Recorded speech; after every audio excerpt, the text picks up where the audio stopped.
OK, see if you can explain the rules of milking crummock, Hankin can't abide it, or laugh and lie down. Laugh and lie down, that is a box full of Rohypnol. No. No. That's not... I think we've covered those anyway. Yeah, Well, milking crummock, I would have thought that's a card game. well, we know that Laugh and Lie Down and Hannikin Can't Abide It were card games. Oh, but so I managed to get the only one that isn't a card game. Yes. Well, possibly, because the time has now passed. But, oh, just in time. Nobody knows is the answer. Nobody knows. Yes. Nobody knows. Extra points for Dave. The fact is, we only know these games exist because they're on lists of games that have been banned. So that there is statute that says it is illegal to play Milking Crummock, Hannikin Can't Abide It, or Laugh and Lie Down. And all you can do as a games historian is look at it and try and work out. But there is some evidence that those were card games. That's brilliant. I love the idea of a barman just going, "Hey, are you playing Milking Crummock?" No.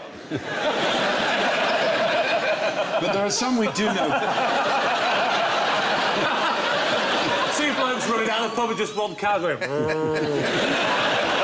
Obviously, there are dice and card games and dominoes, but there were games called Guile Bones, Noddy Board, Penny Prick, Hide Under Hat. Hide under hat, that'd be a great game. I like it, 'cause it's self-explanatory. It is, really. You need It is. a massive hat or a small person. Both, really. Yeah. But in 1938, a priest wrote to the Times complaining that there was a pub where they had, on the billiard tables, tortoise races with little toy jockeys on top. It's the jockeys that makes it lovely, I know, it's so sweet. Should use giant tortoises and real jockeys. Well, they should, shouldn't they, if only they had. That was in Weymouth. Competitive smoking was very popular. Well, see if you can... It's a bit smug. Yeah. Well, he's a champion. It still exists. It still exists. You obviously now have to do it in an outside place or a smoking shelter. But who would win a smoking competition? I guess the first person to finish the pipe.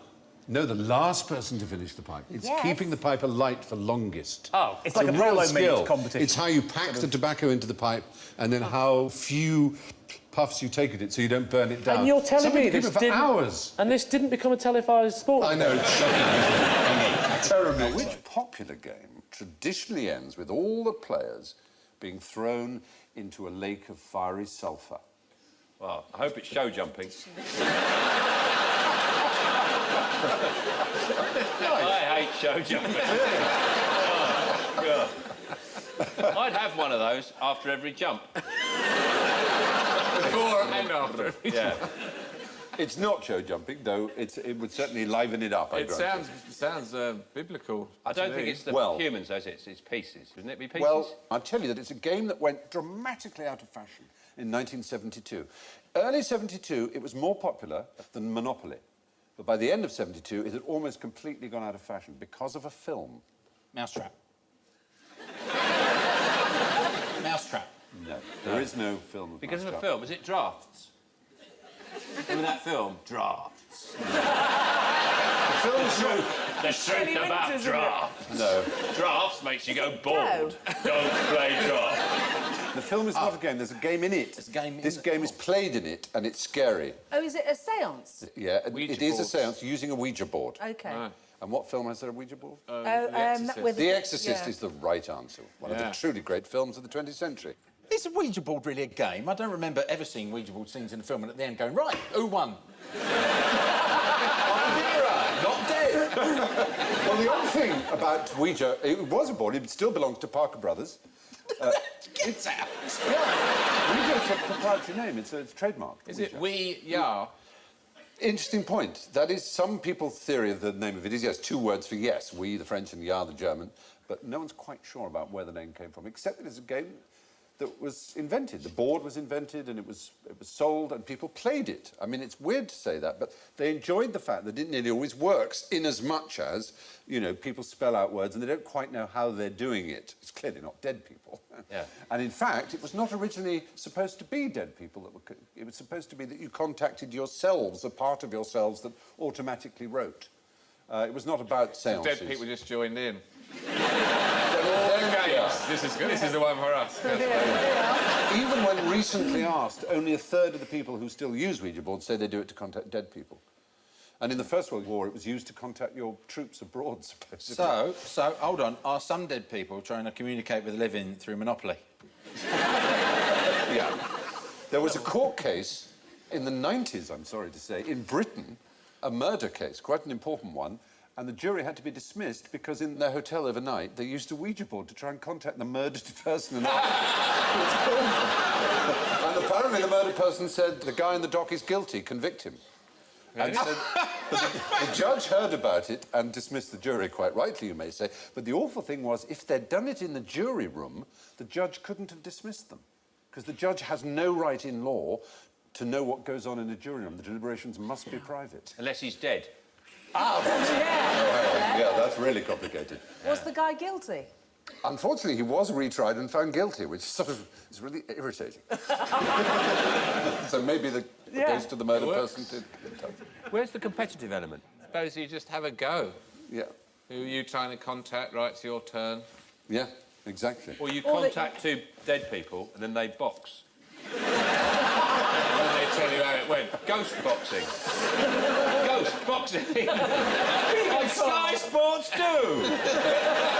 Live ghost boxing from Auntie Vera's parlour. I see people in sheets. Yeah. The headless man, he's already down. It's just going like that. It's trying to punch you. Do you know there's an Elvis... Yeah. Here we go. Go on. Hit me. Hit me.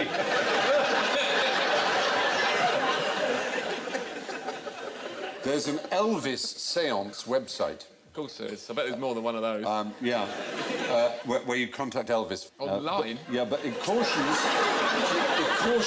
if you wish to repeat this experiment, please be considerate. Many people may wish to contact Elvis, and we're sure he's quite busy. Please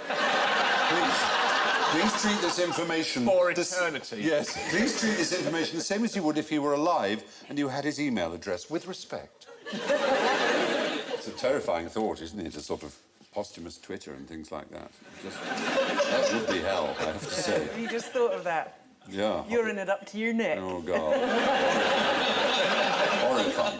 But the reference in the Bible to the fiery lake or whatever is from Revelations, where it does say those who practice the magic arts will be cast into burning sulphur. So... How about balloon animals? Ooh, the punishment for people who do balloon animals is not specified in Revelation. You're off. I think it's loneliness, the punishment for them. Yeah. I think it's long nights, sitting alone. So, yeah, in my youth, games which conjured up the spirits of the dead were a popular gift for children. It's a weird thought. If they didn't like it, they could go to hell. How would you use a Monopoly set to escape from a prison camp? I could see how you might use a buckaroo. Just fly out over the fence. I mean, you'd probably just keep ending up on the barbed wire. Again, try it with the bucket. Yeah, is it the covering up the hole with it? Well... Like in Shawshank? No, there was a man whose nickname was Clutty Hutton, who in Britain bought up lots of Monopoly boards and turned them into escape kits that he then set up through MI9 with these pretend charities. So that you'd get a get out of jail free card.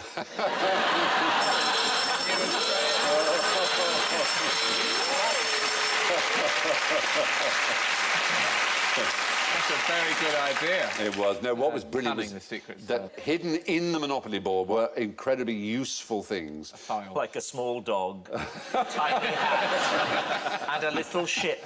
There would be real money interspersed with the Monopoly money. There would be maps on silk, because they obviously tried it on paper. It's too bulky and rustly, but on silk, on parachute silk, you get an enormous amount of detail and tiny.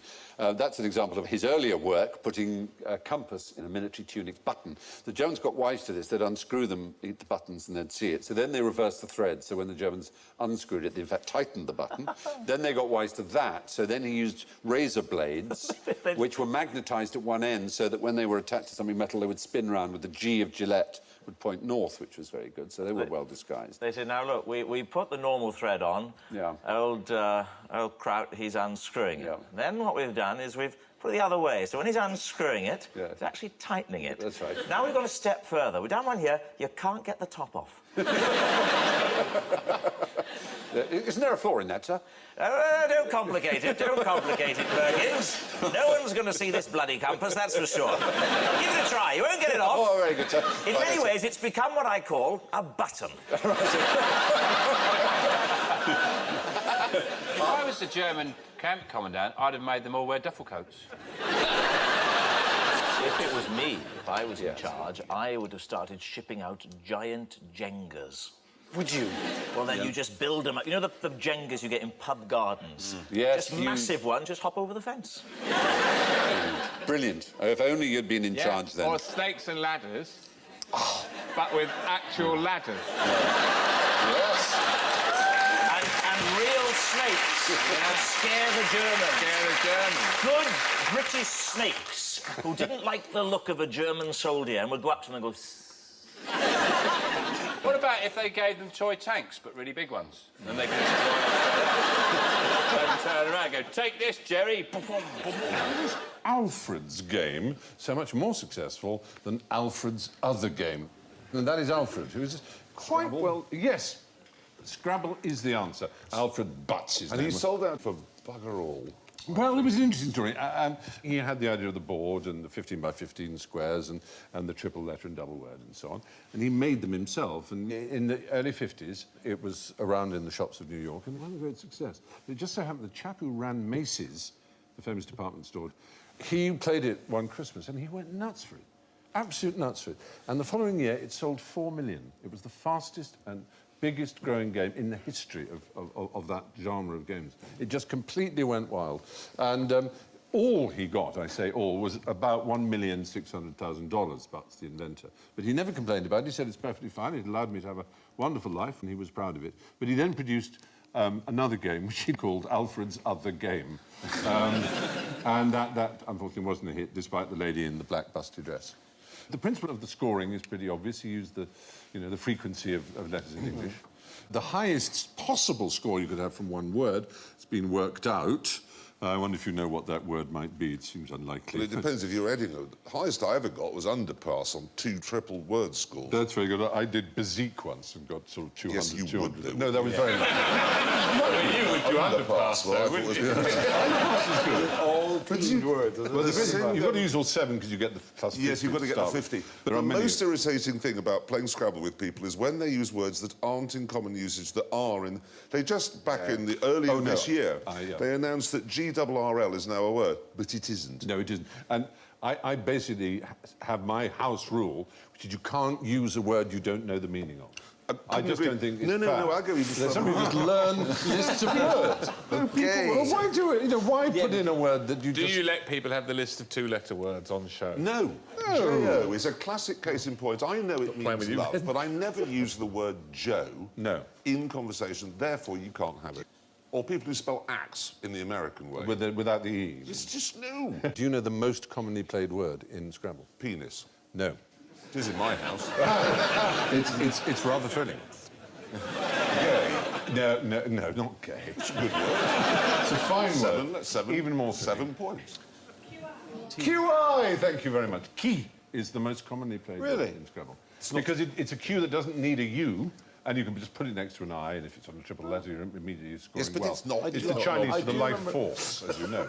Well, if you could possibly play the word, and obviously it would involve intersecting with many other words, because it's longer than 7 letters, if you could get oxyphenylbutazone, there is a technical potential score of 1,178. Just for playing that. And I bet you've done it. I've never played that. Is this called my bluff? Or No. Can I just point out, right? I'm highest- dyslexic. I've never played Scrabble. To me, playing Scrabble is essentially like decorating a bathroom. Finished. What's the maximum number of knights you can have on a chessboard, such that none of them can take another one? Oh, multiples of 8, but... I'll give you... You can try it out. So that none... Maximum number. What you have to do is understand what a knight's move is. Stephen, I don't understand the question. It's the maximum... it's the maximum number of knights you would have on a chessboard, such that none can take the other. Have you noticed something in common with the ones you're putting down? They're all the same? Same... OK, the same colour, so... Yes, because a knight move must take a different colour. Ah. So 32? 32 is the right answer! Ah. It's really very simple when you think about it, isn't it? It's one of those things that sounds incredibly complicated that you have to work out for ages, but there you are. I still don't understand it at all. Well, none of these knights can take another knight. But isn't that rather more knights than we're used to? Yes. It's a problem. It's not a real chess situation. It's if you because they move, because the way they move, which is diagonal and up one, they move to the alternate colour. Yes. So if you've got all the knights on the same colour, they cannot take... Exactly right. Oh, That's how, in the centre of the board, you're controlling 8 different squares there, but they're all a different colour. The knight's on a black square. So all you have to do is put them all on a black square or all on a white When square. you move your knight, do you make a little horsey noise? That's so sweet. And when you move your rook... The bishop. When you do your... Hello. That's your bishop. You're going to get in such trouble. You're going to get in trouble from both sides. Oh, you are awful. Yes. You're getting in trouble from both sides, I'd Richard. say, if the Bishop of Peterborough is watching this evening, you'll have my resignation on your desk.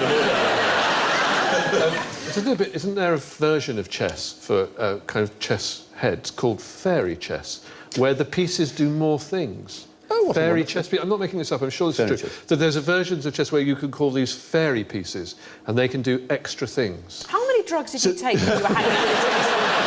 So you should just go, you're playing chess, and suddenly you go, no, we're playing fairy chess now. Yeah. Or you don't have to touch the pieces. The whole point of chess is its limitations. Yes. It's all about the strictness. Which You know, but hang on, Mrs. Poker player Victoria Coren Mitchell. Aren't there versions of poker where they kind of introduce wild cards and stuff to kind of get it? It's the same sort of thing. You know, poker's different. As Martin Amis once said, in chess, the properties of a bishop are fixed. In poker, it's all wobbled through the prism of personality. Well, you haven't obviously checked. Beautiful quote. Beautiful quote. But do you know when he said that, Stephen? It was after a poker game that you and I and he all I remember played. in Wales, Many with the years then ago. unknown Ricky Gervais. Ricky Gervais, who was knocked out, got up, said, what am I supposed to do now? And you said, there's a shotgun in the drawer. First computer ever to beat a grandmaster at chess, now doing. Anybody there? Is it filtering calls for BT?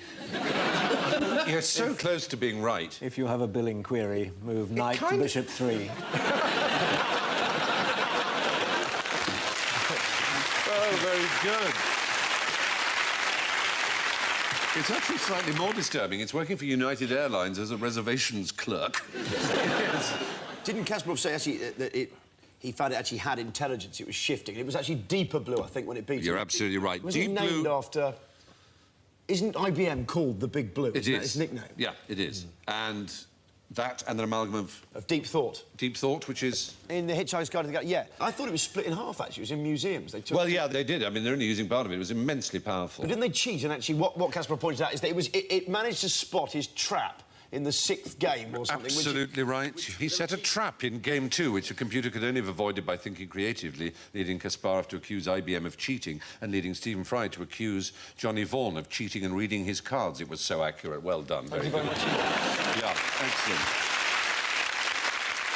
I watched Gary Kasparov playing the match against Nigel Short in London. It really is absolutely terrifying. You can feel this energy coming out of him. It hunches over the board and he moves the pieces. Even the way they move the pieces have names, you know. Vasily Smyslov, who was a very great grandmaster for a long period in the 50s, he used to move his pieces like that and give a slight twist. Oh, flourish. And still to this day, known as the Smyslov screw. Oh. It's the way it just take... So little as if you're screwing it into the board. It's really extraordinary. But he did complain that it was actually starting to show intelligence rather than just cold logic. I know Exactly. It's got like 200 million permutations it can think ahead or something. 200 million positions a second can be analysed, yeah. Why don't we phone United Airlines and set a trap? Yes, it's a brilliant idea. Me to seat A7. Doesn't it kind of restore your faith in the human mind rather than being cynical about IBM? The fact he's going up against something that can do, what, 200 million processes a second. It's amazing. It's close to autism, though, what he's got, isn't it? He happens to be more intelligent than most. Some of them you wouldn't trust to sit right way in a lavatory, to be honest, but That much of your brain is taken up with the processing you're doing. It's not surprising you're not safe to use the street unattended. The most famous person to have been beaten by a machine at chess. You get double points if you can mention the name of the machine. Me. Oh. Are you the most famous person? Yeah, I got beaten by a Hoover. Is that right? Yes. And someone just left more... it on and it moved the pieces around and it still beat me. That's how bad I am at chess. It's the key thing is the question is not most famous chess grandmaster. It is so it could be Marilyn Monroe. He's not a famous chess player then. No. That's very well worked out. I mean, there is the Queen Garry is... Kasparov, the great he lost to the grandmaster. Deep Blue. Deep Blue. Yeah, but that wasn't... The Queen is the most famous person in the world, probably. Did she lose to a ZX-80? This was someone who was more famous than the Queen in his day and was bigger than a Queen, as it were. Had a bit higher rank than Queen. Jesus. No. Jesus isn't really a rank. I would say Jesus. It's a rank. I rank you. It's more famous than the Queen, though. Yes, that's... I think you can't handle the truth. Jesus Plays Chess sounds like an indie band already. It will be. It will be. Yeah. Napoleon. Napoleon is the right answer. Do you know what the machine might have been? It was a famous machine in its day. Would it be some sort of kind of clever wind-up automaton? It was an automaton, but it was unbelievably clever. It was called the Mechanical Turk. And the Turk itself was made of machinery, and you would open the doors rather like a magician showing a trick to show that it was empty, though in fact there would be a man inside who was a chess master. He would manipulate the machinery such as to make the Turk actually pick up and move the pieces. So it was a genuinely astonishing piece of machinery that unfortunately burned in a fire in 1854. But Napoleon, who rather fancied himself at chess, and of course, being emperor, I dare say nobody ever rather dared beat him, so he was extremely annoyed to be beaten in 19 moves by this machine. Right. So, yeah.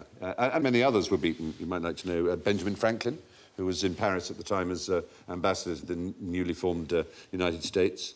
Yeah, he lost as well. What was the deal with it? They were unaware that there was a grandmaster inside. Yeah. Oh, OK. They generally thought it was a machine. Charles Babbage also played it, and he was beaten by it, and he's the father of computing to many people that invented the difference engine. This Maybe if he'd known there was a man inside, he would never have invented the difference engine. Exactly. But it was the sensation of the age. It was a really remarkable thing. And in about 1989, a magician rebuilt it and sort of redid it. It cost him $120,000 to build a version of it that worked as well. The name of the man who invented it was Wolfgang von Kempelen, who lived from 1734 to 1804. And he did it to impress the Empress Maria Theresa. And it sure did. It impressed everybody. It's rather wonderful. The Mechanical Turk. A manned automaton that beat Napoleon at chess.